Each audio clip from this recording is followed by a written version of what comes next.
이강민의 잡지사 6월호 세 번째 페이지. 창백한 푸른 점에서 밤하늘 우주와 은하를 동경하는 남자죠. 우주먼지 지웅배 교수와 우주 이야기 해보겠습니다. 먼지님 어서 오세요. 네, 반갑습니다. 반갑습니다. 오늘 좀 새롭게 인사드리겠습니다. 많이 새롭네요. 예, 잡지사 역사상 최초로 제가 스튜디오를 옮겨봤습니다. 본방 역사상 최초로. 야, 우주 공간을 배경으로 한번 저희가 최첨단 기술을 동원해서 해봤는데 어떻게 내 집처럼 편안하신가요? 네, 전 이 포맷도 좋은 것 같습니다. 그래요? 네. 오늘 한번 반응을 좀 보고 이게 뭐 별거 아닌 것 같을 수 있지만 나름 저희 회사에서는 거의 그래비티급 스케일이라고 보시면 될 것 같습니다. 네, 알겠습니다. 자, 좋습니다. 우주에 둥둥 떠서 우주먼지님과 우주 이야기를 나눠보겠습니다. 2021년에 그 제임스 웹 우주 망원경이 발사가 됐습니다. 이후에 제임스 웹의 관측을 통해서 우리가 우주의 새로운 모습들을 발견하고 있는데요. 이 중에 천문학자들을 당혹해하는 붉은 점들이 발견되고 있다고 합니다. 오늘 이 붉은 점에 대한 이야기를 해주신다고요? 네, 맞습니다. 이제 제임스 웹은 목적 자체가 빅뱅 직후에 해당하는 아주 먼 거리에 떨어진 초기 우주를 디테일하게 보는 거예요. 네. 이제 그러다 보니까 기존의 지상망원경 또 앞선 허블 우주망원경으로도 볼 수 없었던 진짜 먼 우주를 보고 있는 거거든요. 네. 근데 요즘 들어서 이 제임스 웹 이미지에서 꼭 빠지지 않고 찍혀 있는 이상한 천체들이 있어요. 얼핏 보면은 그냥 그 신호등 빨간 불빛을 멀리서 보는 느낌이 들거든요. 뭔가 조그만하게 흐릿하게 빨간 빛이 동그랗게 모여있는 천체들이 있습니다. 그래서 이거를 그냥 간단하게 작고 붉은 반점이라고 해서 리틀 레드 도츠라고 하거든요. 그래서 아까 소개해 주셨을 때 우리가 지구는 창백한 푸른 점이라고 하는데 반대로 제임스 웹이 보고 있는 우주 끝자락에는 작고 어두운 붉은 점들이 굉장히 많이 존재하는 거죠. 예, 그러네요. 이제 줄여서 리틀 레드 도츠를 LRD라고도 하는 모양입니다. 그러면 그동안 다른 망원경들은 뭐 성능이 좀 딸려서 이 붉은 점들을 못 본 건가요? 너무 날카로운 질문인데요. 일단 제임스 웹은 아까 말씀드린 것처럼 애초에 목적 자체가 먼 우주, 초기 우주를 보겠다는 거다 보니까 일반적인 다른 허블 망원경과 달리 가시광선이 아닌 적외선으로 우주를 관측해요. 그래서 우주 끝자락에 있는 천체들은 우주 팽창과 함께 지구에 빛이 날아올 때 아주 긴 파장으로 늘어져서 오기 때문에 그 천체가 보낸 빛을 이 지구에서 보기 위해선 이제 적외선으로 봐야 하는 거죠. 근데 이 LRD들은 유독 대부분의 빛을 적외선 아주 붉은 빛에서 많이 내고 있어요. 그러니까 적외선으로 보고 나자 이제서야 그 존재가 좀 드러났다라고 볼 수 있겠죠. 적외선으로 봤기 때문에. 네. 알겠습니다. 그럼 이거는 이 점들의 정체는 뭐라고 봐야 됩니까? 뭐 초기 우주의 은하나 별 정도로 봐야 되나요? 이게 이제 좀 이상해지기 시작하는 포인트인데 당연히 얼핏 생각하면 뭐 130억 년 전 과거 우주를 보고 있는 거니까 그 시절에 살고 있었을 뭐 원시 은하, 아기 때의 모습을 간직하고 있던 아기 은하들을 지금 보고 있는 게 아닐까 이런 생각을 해볼 수 있어요. 그런데 그렇게만 보기에는 이 LRD가 너무 이상한 거예요. 어떤 점? 예전에 한번 소개해드린 적이 있는데 그 LRD를 단순하게 원시 은하 여러 개의 별들이 모여있는 천체일 거라고 가정을 해서 이 LRD의 질량을 계산해 보니까 너무 지나치게 무겁게 나오는 거죠. 무겁게. 그러니까 이게 무슨 말이냐면 이미 이 천체들은 빅뱅 직후 10억 년도 안 된 아주 옛날 옛적에 살던 애들이에요. 그러면 만약에 얘네가 진짜 애기 은하라면 아직 성장을 덜 한 상태여야겠죠. 근데 막상 걔네들을 체중계 올려놓고 그 덩어리를 얼마나 무거운지 재보니까 체중이 막 성인 체중이 나오는 거예요. 초고도 비만 신생아급이네요. 그러니까 엄청나게 빠르게 폭풍 성장을 했다. 아니면 진짜 뭐 엄청난 조숙한 은하다. 뭐 이렇게 봐야 하는 거죠. 이상하네. 그러다 보니까 이 너무나 지나치게 무겁게 보인다라는 문제 때문에 한동안 천문학계 또 특히 이거를 소개하는 여러 언론들에서 빅뱅 이론이 틀릴 수 있다. 아니면 우리가 알고 있던 우주의 나이가 잘못됐을 수도 있다. 그래서 이미 이렇게 성숙한 상태로 은하가 아주 먼 과거에도 있었다는 건 그러면 사실 우주가 그것보다 더 한참 전에 시작을 했어야 하는 거 아니냐.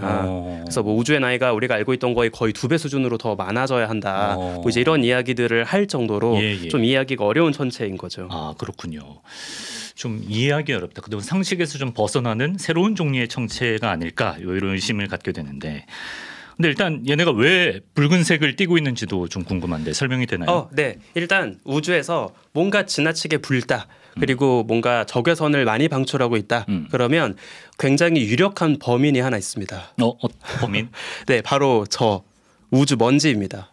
아, 우주 먼지 로 덮여 있으면? 네, 맞아요. 그러니까 이게 어떤 뜻이냐면 일반적인 별들은 가시광선 혹은 좀 더 뜨거우면 자외선 같은 다양한 파장이 짧은 빛들을 방출하거든요.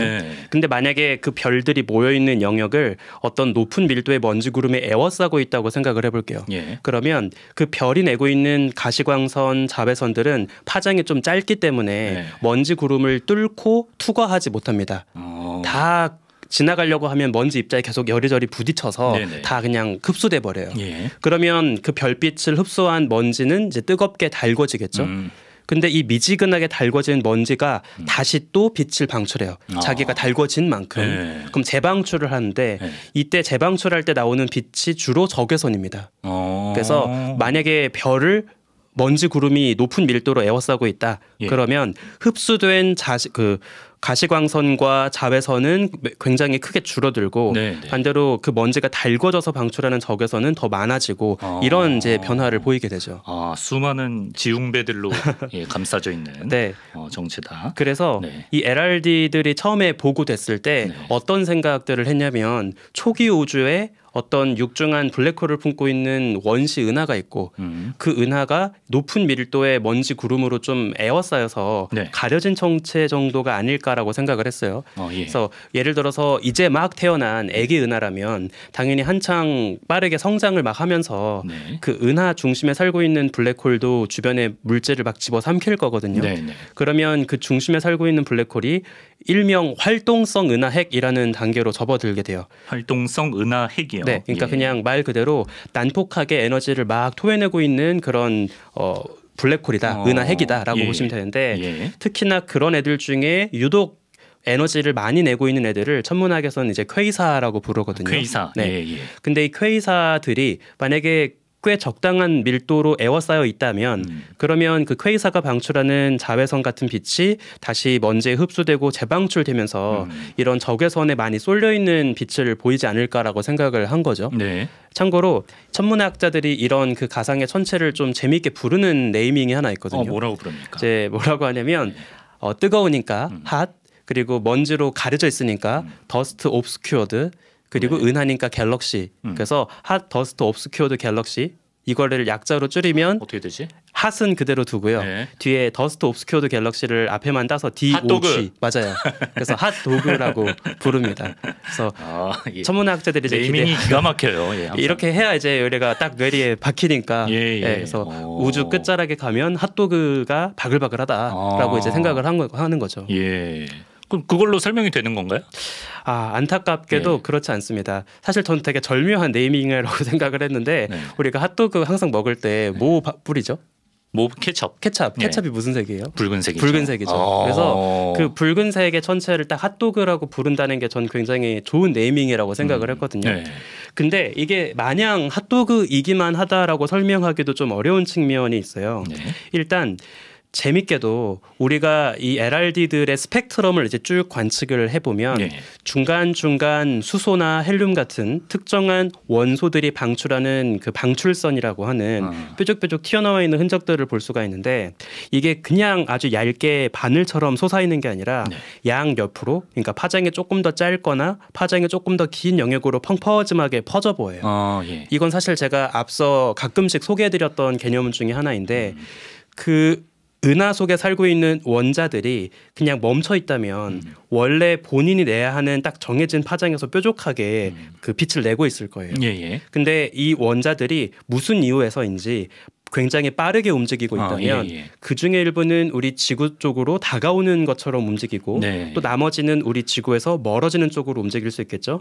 그러면서 예전에 제가 앰뷸런스 사이렌 소리로 이야기 드렸던 것처럼 파장이 좀 더 짧아진 빛도 나오고 파장이 좀 더 긴 빛도 나오고 이게 다양하게 섞여서 나오니까 전체적으로 합쳐서 보면 스펙트럼이 약간 펑퍼짐하게 퍼진 분산된 것처럼. 그렇죠. 이걸 이제 스펙트럼의 선폭이 증가했다. 선폭이 증가했다. 네, 라고 부르는데 요 선폭이 얼마나 양옆으로 넓어졌는지만 보면 네. 그 안에서 이 원자를 품고 있는 먼지 구름이 얼마나 빠르게 빙글빙글 돌고 있는지 네. 얼마나 빠르게 움직이는지를 알 수 있어요. 네. 그래서 그동안 관측된 LRD들의 특징을 보면 굉장히 빠를 경우에는 거의 그 1000km/s 초속 1000km에 달하는 아주 빠른 속도로 이 먼지가 어딘가를 맴돌고 있는 것처럼 보이거든요. 예, 예. 그러면 아마도 중심에 아주 육중한 블랙홀이 있어서 그 블랙홀 곁에 붙잡힌 구름들이 빠르게 맴돌고 있고 예. 그래서 이제 이런 선폭 증가가 보이는 게 아닐까 네. 이런 생각도 해볼 수가 있었던 거예요. 네네. 근데 문제가 뭐냐면 이런 그 중심에 난폭한 블랙홀을 품고 있다면 단순히 적외선 영역뿐만 아니라 X선, 자외선 같은 아주 고에너지 빛도 다양하게 섞여서 스펙트럼이 관측이 돼야 하거든요. 네네. 근데 얘네들은 그 자외선이나 X선 같은 좀 더 짧은 빛의 고에너지는 잘 안 보여요. 안 나왔어요. 네, 그냥 정말 새빨갛게 적외선 영역에서만 대부분의 빛을 방출하고 있어서 중심에 진짜 에너지를 막 토해내고 난폭하게 물질을 집어삼키고 있는 그런 블랙홀이 진짜 활동성 은하핵이라고 했던 네. 그 가설이 조금 안 맞네요. 맞습니다. 그래서 활동성 은하핵이 맞을까 네. 이제 이런 고민을 계속 하게 돼서 이거 우리가 알고 있던 일반적인 별 혹은 보통 생각했던 은하의 형태가 아닐 수도 있겠다. 우리가 지금껏 상상해 본 적 없었던 네. 전혀 다른 종류의 천체여야 하는 게 아닐까 뭐 이런 생각들을 조금씩 하게 되는 거예요. 붉은 점의 정체는 점점 미궁 속으로. 그렇죠.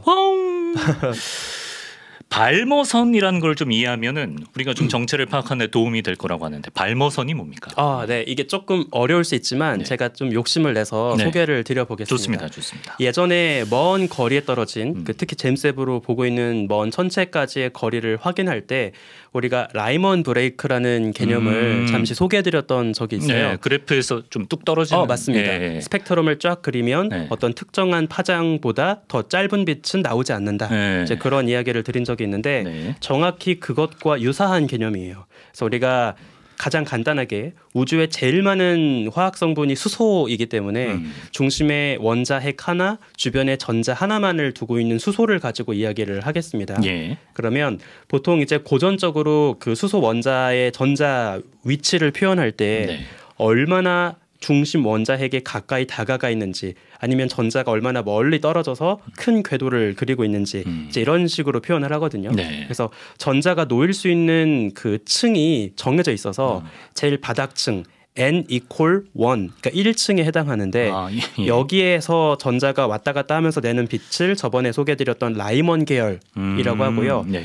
그 1층보다 살짝 더 높은 2층 네. 궤도에도 전자가 놓일 수 있는데 전자가 2층에서 이제 왔다 갔다 할 때 그때 방출하거나 흡수하는 빛의 종류를 조금 더 이제 파장이 짧은 발머 계열이라고 불러요. 발머 계열. 네. 예. 근데 이제 어떤 생각을 해볼 수 있냐면 우리가 스펙트럼을 또 그려봤을 때 지난번에 소개했던 라이먼 브레이크보다는 좀 더 파장이 긴 그 구간이긴 하지만 거기에서도 똑같이 또 비슷한 그 브레이크가 생길 수가 있거든요. 네. 그래서 이때는 이제 한 360 나노미터 정도에 해당하는 파장 범위에서 예. 또 스펙트럼이 뚝 떨어지고 갑자기 나오는 빛이 사라지는 이제 그런 현상들이 있습니다. 발머 계열에서요? 네, 맞습니다. 예. 그래서 이게 왜 그런 일이 벌어지냐면 네. 어떤 모종의 이유로 그 빛을 에워싸고 있는 먼지 구름이나 천체에서 딱 전자가 두 번째 층에 머무르는 경우가 굉장히 많다고 생각을 해볼게요. 네. 그러면 이 2층에 머무르고 있던 전자들이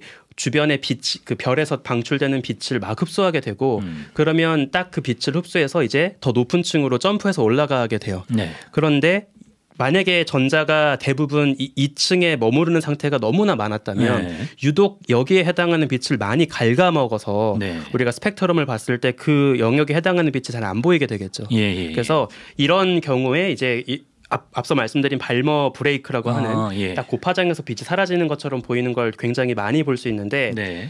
재밌는 게 보통 우리 주변의 평범한 우주, 그러니까 그리 멀지 않은 요즘의 우주에서는 나이가 많은 별을 품고 있는 은하에서 이런 발머 브레이크가 많이 발견됩니다. 나이가 많은 은하를 품고 있는 나이가 많은 별을 품고 많은 있는 별을 품고 있는 은하에서 네.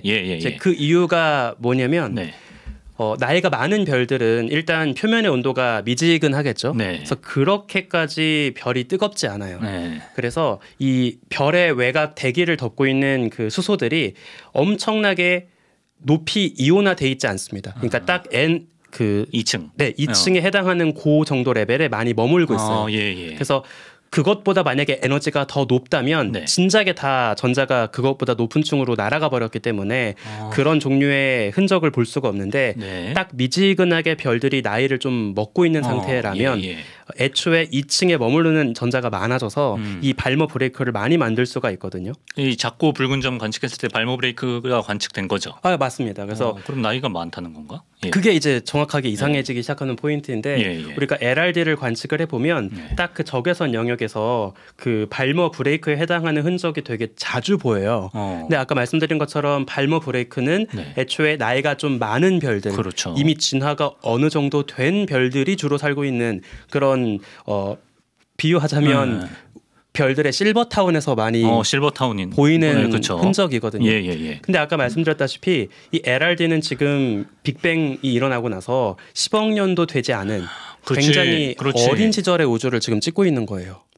그러니까 분명 우리가 생각하기로는 유치원이 많은 동네의 사진을 찍었다고 생각을 했는데 막상 사진을 찍어서 특성을 보니까 여기저기 다 실버타운인 거예요. 그러면은 뭐지? 이 애기들은 불과 이 정도 짧은 세월 안에 벌써 노인이 되어 있는 건가? 이런 이제 생각을 하게 되는 거죠. 이게 나이가 매치가 안 되니까 대체 이걸 어떻게 설명을 해야 될까를 엄청 고민하게 만드는 발견인 겁니다. 유치원 사진을 찍은 줄 알았는데 실버타운 장면이 나왔다. 네, 맞습니다. 이거 어떻게 해석해 볼 여지가 또 남아 있는 건가요? 여기서 끝은 아니겠죠?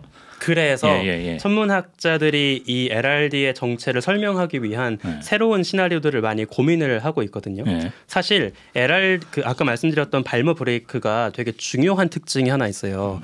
전자가 2층에 머무르고 있을 때 그 전자가 빛을 흡수하면 그때 나오는 게 발머 브레이크라고 말씀을 드렸잖아요. 근데 사실 이 2층에 있는 레벨이 굉장히 불안정합니다. 그래서 전자가 만약에 운 좋게 딱 2층 궤도에 머무르고 있다 하더라도 기껏 해봤자 1나노초, 2나노초면 금방 붕괴해서 더 에너지가 낮은 1층 바닥으로 떨어지려고 해요. 그러니까 굉장히 존재하기 어려운 상태거든요. 근데 어떻게 그렇게 다 보이지? 그렇죠. 찰나를 찍은 건가요? 그게 이제 생각해 보시면 수소의 전자가 2층 궤도에 머무르는 시간이 굉장히 짧은데도 불구하고 엄청 빈번하게 그 흔적이 보인다는 건 무언가 메커니즘이 작동하고 있어서 강제로 수소의 전자들이 계속 최대한 그 2층 궤도에 오래 머무르게 만들고 있다는 거를 의미하는 거죠. 어떤 메커니즘? 어떤 게 가능하냐면 예를 들어서 수소를 품고 있는 먼지 구름의 밀도가 너무 압도적으로 높다고 생각해 볼게요. 그러면 먼지 입자끼리 이 수소 원자들끼리 계속 충돌하는 일이 빈번해지겠죠. 그러면 서로 부딪히게 되면 에너지를 가하게 되고요. 원래 바닥에 떨어지고 싶어 했던 1층 바닥 궤도에 놓이고 싶었던 전자가 다시 억지로 점프해서 에너지를 얻게 되는 거예요. 그래요? 그러면 다시 억지로 또 2층 궤도에 머무르게 되고 난 또 떨어지고 싶은데 또 그 짧은 찰나에 또 부딪혀버리면 또 에너지를 얻어서 또 2층 궤도에 계속 머무르게 되고 계속 못 떨어지게 서로 범퍼카처럼 부딪히면서 그 공중부양 느낌으로 2층 궤도에 억지로 이제 머무르게 하는 거죠. 근데 어느 정도로 그러면 이 밀도가 높아야 할까를 생각해 보면 이제 이게 되게 재밌는 결과인데 천문학자들이 이제 계산을 해 보니까 그 LRD의 외곽을 덮고 있는 먼지 구름의 밀도가 거의 일반적인 별의 대기 밀도에 범접할 정도로 빽빽해야 한다는 게 나와요. 이게 사실 그게 얼마나 대단한 수준인지 좀 감이 안 오실 수도 있는데 감이 안 와요. 극단적으로 비교를 하면 예를 들어서 우주 공간 그냥 텅 빈 우주 공간에서의 그 입자의 밀도가 어느 정도인지 혹시 아시나요? 텅 빈 우주 공간이요? 네. 모르겠는데요. 되게 허무한 답일 것 같은데. 한 변이 1m 정도 되는 1세제곱미터의 박스가 있다고 생각해 볼게요. 그 박스 안에 보통 일반적으로 우주 공간엔 수소 원자가 뭐 거의 한 2-3개 정도 들어 있습니다. 원자가 두세 개 정도밖에 없어요? 네, 그 정도로 엄청 희박해요. 예. 그리고 막 가끔씩 사진에서 예쁘게 보이는 네. 알록달록한 그런 먼지 구름 성운들 있잖아요. 네. 그것도 끼케야 그거의 한 수십에서 수백 배 레벨밖에 안 되는 굉장히 희박한 밀도를 희박하네. 채우고 있거든요. 근데 그런 애들은 당연히 우리가 그 너머의 빛을 조금만 노력하면 꿰뚫어 볼 수 있겠죠. 그다지 시야를 덜 가리지 않을 테니까. 근데 이 일반적인 별의 대기 밀도는 엄청 빽빽하기 때문에 간단하게 생각해 보시면 우리가 태양 같은 별을 보면 그 외곽 대기층의 밀도가 너무 두껍다 보니까 태양 내부가 어떤지 직접 볼 수 없잖아요. 그러네요. 그냥 가려져 있는 거죠. 그러니까 일반적인 가스 구름이라고 생각을 했는데 그거를 압도할 정도로 이건 별의 대기다라고 해야 할 정도로 너무 빽빽하게 가스 먼지가 모여 있어야만 이게 설명이 되는 거예요. 그러면 지금 이 붉은 점 그거는 사실 가스구름으로 별을 뒤덮고 있다는 건가요 지금? 그래서 아까 말씀드린 것처럼 일단 여기에 살고 있는 먼지 구름은 굉장히 뚜렷한 선폭의 증가를 보이고 있으니까 중심에 꽤 육중한 블랙홀을 품고 있고 그 주변 먼지 입자가 빠르게 돌고 있는 것도 맞는 것 같아요. 그래서 이거는 일단 포기할 수 없고 그리고 두 번째 또 말씀드린 것처럼 계속 관측되는 발머 브레이크라는 이 뚜렷한 스펙트럼의 특징을 설명하기 위해서는 이제 그 외곽에 덮여 있는 대기가 별 대기 수준으로 농도가 짙어야 한다는 것도 포기할 수 없겠죠. 그래서 천문학자들이 아주 괴상한 새로운 개념의 천체를 상상하기에 이릅니다. 그래서 중심에 지금 은하들에 살고 있는 초거대 질량 블랙홀에는 못 미치지만 그것보다는 조금 한 1000배 정도 가벼운 중간 정도 질량의 블랙홀들이 있고요. 좀 더 정확하게 표현하면 깔끔하지 않네. 태양 질량이 한 10만에서 100만 배 정도 되는 그 정도 레벨의 이제 그 블랙홀들이 있는 거고 그 블랙홀을 외곽에 은하가 아니라 그냥 별 대기와 같은 애가 덮고 있다. 그러니까 이게 그림을 한번 그려보시면 외형은 태양 같은 별이에요. 근데 그 중심에 일반적인 그냥 별의 핵이 있는 게 아니라 거기에 중간 질량 블랙홀이 하나 숨어 있는 거죠. 당연히 그것도 별은 아닌 것이고요. 네, 맞습니다. 그렇죠?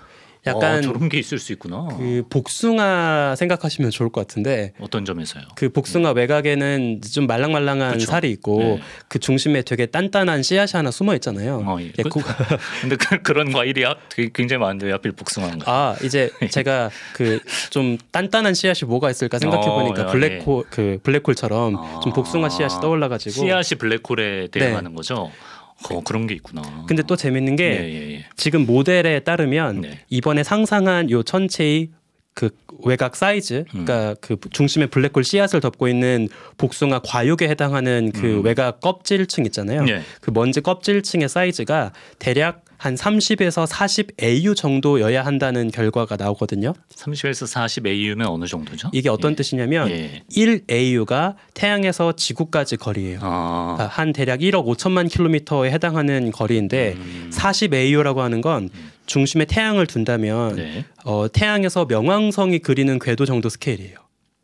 태양에서 명왕성? 네. 그러니까 이게 되게 신기한 게 비교적 최근까지 이 LRD가 적어도 은하는 될 거라고 생각했거든요. 그러니까 아무리 애기 은하라 하더라도 그 스케일은 뭐 수만 광년, 수천 광년 스케일은 될 거라고 생각을 한 거예요. 근데 그것보다 훨씬 작은 고작 태양계 하나 정도의 스케일의 천체일 수도 있다.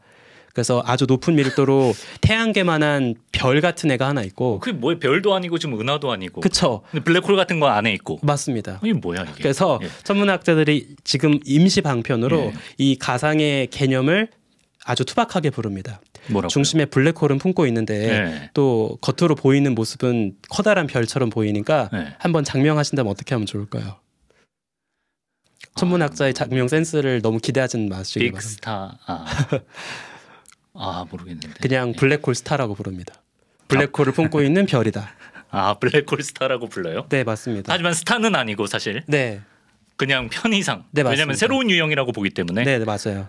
그러니까 되게 좀 이상한 거죠. 좀 모순되는 이름인 것 같기도 하고요. 맞습니다. 사실 좀 아주 엄밀하게 보면 되게 이상한 이름이긴 해요. 왜냐하면 블랙홀 자체도 보통은 별이 죽어서 만들어지는 별의 시체 이고 또 블랙홀은 고전적으로 생각했던 블랙홀은 일반적인 스타와 달리 네. 빛을 내지 않잖아요. 예. 근데 그 블랙홀은 블랙홀인데 블랙홀을 품고 있는 스타다라고 해서 이제 괴상한 이름을 지어준 거죠.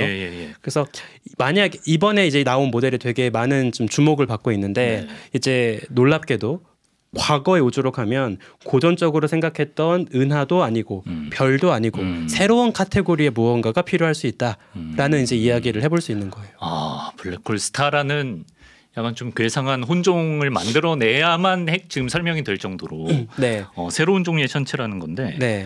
근데 우리가 정작 블랙홀 스타라는 거를 좀 받아들이기만 한다면 네. 그동안 설명되지 않았던 것들이 좀 풀리는 게 있다던데요. 맞습니다. 예. 그래서 아까 맨 처음에 오프닝 때 말씀드린 것처럼 이 LRD가 처음에 보고되었을 때 제일 문제가 되었던 것 중에 하나가 일반적인 은하라고 가정하고 이 LRD가 내고 있는 빛의 스펙트럼을 여러 별들이 섞여 있다고 해서 풀어보니 네. 이 은하를 채우고 있어야 하는 별들의 총 질량이 너무 무거웠던 거예요. 그래서 이 슈퍼 매시브 은하들을 설명할 수가 없었는데 네.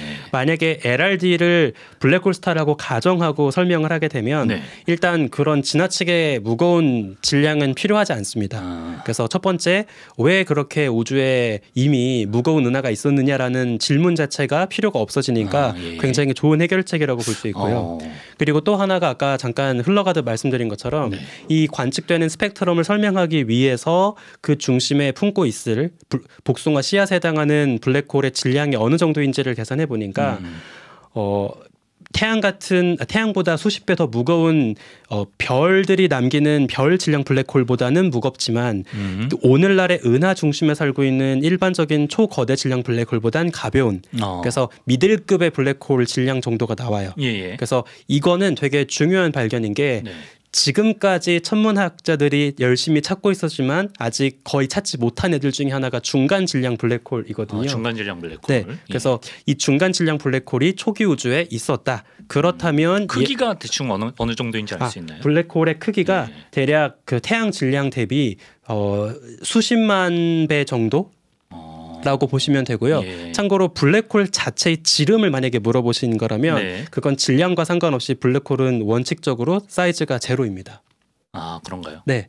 그래서 그 블랙홀의 이제 사이즈를 대변하는 뭐 소위 사건의 지평선 크기 같은 건 수학적으로 이야기할 수 있는데 실제 그 블랙홀 중심에 살고 있는 찐 블랙홀의 진짜 크기가 얼마냐라고 만약에 질문한다면 그건 질량의 규모와 상관없이 무조건 점.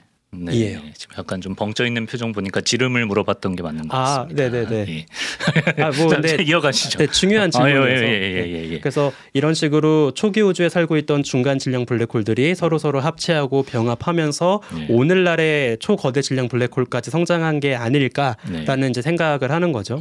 사실 제가 이제 연구하고 있는 이 은하 천문학계에서 특히나 요즘 들어서 굉장히 중요한 질문 중에 하나가 이것도 제가 여러 번 강조했던 이야기인데 은하가 먼저 만들어지고 그러니까 단순하게 가스 먼지와 별들이 많이 모여 있는 은하라는 세계가 먼저 만들어지고 그 중심에 물질이 더 높은 밀도로 모여서 나중에 블랙홀이 만들어진 건지 아니면 일단 원시 블랙홀이 먼저 존재했고 그 주변에 강한 중력으로 물질이 모여들면서 나중에 은하라는 도시가 형성이 된 건지 블랙홀이 먼저냐 은하가 먼저냐 이게 아직 확실치 않거든요. 거의 달기 먼저냐 달걀이 먼저냐. 맞습니다. 정확하게 우리가 천문학의 치킨 앤 에그 문제라고 불러요. 그래서 지금까지는 둘 다 가능한 것 같고 아직 답을 모르겠다였는데 요즘 들어 이런 제임스 웹 발견을 통해서 초기 우주에 상대적으로 좀 덜 진화한 블랙홀이 있고 근데 얘는 지금 별은 없거든요. 별 없죠. 그럼 블랙홀이 먼저 만들어졌고 나중에 별이